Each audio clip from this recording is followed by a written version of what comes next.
Assalamualaikum warahmatullahi wabarakatuh. Selamat datang di channel Banjar dalam Pepadahan.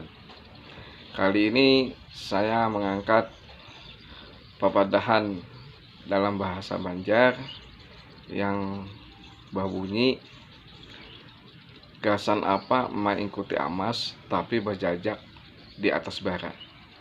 Artinya atau makna yang bagi masyarakat Banjar, hendaknya kita itu mencari rezeki yang halal, yang mana rezeki ini diperoleh sesuai dengan ajaran agama kita.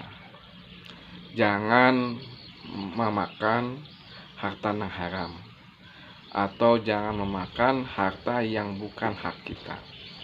Ini makna yang pertama.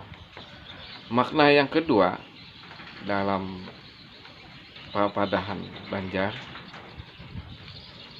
yang berbunyi, buat apa mengikuti amas kalau batis berjajak di atas bara.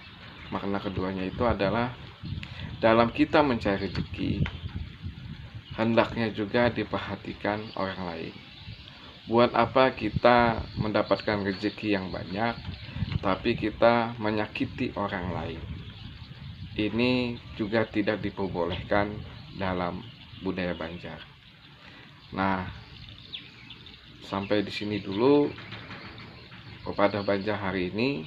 Kita akan menyambung pada video berikutnya. Terima kasih. Assalamualaikum.